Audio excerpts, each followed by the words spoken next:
नमस्कार विद्यार्थी मित्रांनो, तुमच्या सर्वांचे आपल्या यूट्यूब चॅनलवर स्वागत करतो. आज आपण महाराष्ट्र शासनाच्या भूमी अभिलेख विभागामध्ये एक भरती निघाली त्याची माहिती या व्हिडिओमध्ये बघणार आहोत. त्यापूर्वी जर तुम्ही चॅनलवर नवीन असाल तर चॅनलला सबस्क्राईब करा. तर चला सुरू करूया व्हिडिओ. ही भरती महाराष्ट्र शासनाच्या भूमी अभिलेख विभागामध्ये निघाली असून ही कोणत्या पदासाठी निघाली आहे तर त्या पदाचं नाव आहे भूकरमापक. भूकरमापक या पदासाठी ही भरती निघाली असून त्याचे फॉर्म भरणे चालू झालेले आहे. तर फॉर्म भरण्यासाठी कधीपासून चालू झाली ते बघूया. तर विद्यार्थी मित्रांनो, दिनांक 1/10/2025 पासून फॉर्म भरणे चालू झाली असून फॉर्म भरण्याचे अंतिम दिनांक 24/10/2025 राहणार आहे. त्यामुळे वेळेच्या अगोदर तुम्ही फॉर्म भरू शकता. त्यानंतर आपण बघूया शैक्षणिक पात्रता, म्हणजे फॉर्म भरण्यासाठी कोण कोण इलिजिबल आहे.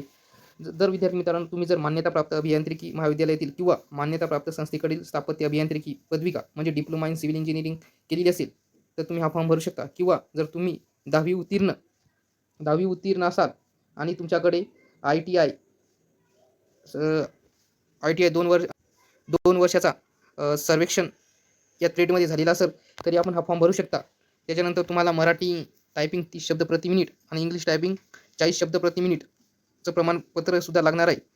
विद्यार्थी मित्रांनो, हे प्रमाणपत्र तुम्ही लागल्याच्यानंतर 2 वर्षाच्या आत सुद्धा देऊ शकता. तुम्ही फॉर्म भरण्यासाठी जर तुमच्याकडे हे सर्टिफिकेट नसेल टायपिंगचं तरीसुद्धा तुम्ही फॉर्म अप्लाय करू शकता. त्याच्यानंतर आपण बघूया एक्झाम पॅटर्न. तर विद्यार्थी मित्रांनो, याच्यासाठी तुम्हाला 4 विषय राहणार आहे.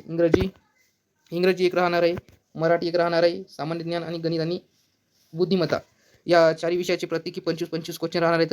आणि प्रत्येक म्हणजे एक क्वेश्चन 2 मार्कासाठी राहणार आहे. आणि विद्यार्थी मित्रांनो, प्रत्येक विषयासाठी हा सेक्शनल टाईम राहणार आहे. एका विषयासाठी तुम्हाला 30 मिनिटं टाईम देण्यात येणार आहे. एकूण 100 प्रश्नासाठी 120 मिनिटं म्हणजे 2 तास तुम्हाला टाईम देण्यात येईल. त्याच्यानंतर आपण बघूया परीक्षा शुल्क. तर विद्यार्थी मित्रांनो, साठी ₹1000 परीक्षा शुल्क भरावं लागणार आहे. तर SC, ST, OBC साठी तुम्हाला ₹900 फी भरावी लागणार आहे. या भरतीविषयी संपूर्ण माहिती तुम्हाला सांगितली आहे. जर कोणाला काही शंका अडचण असल्यास कमेंट करून नक्की सांगा. व्हिडिओ आवडले असल्यास चॅनलला सबस्क्राईब करा.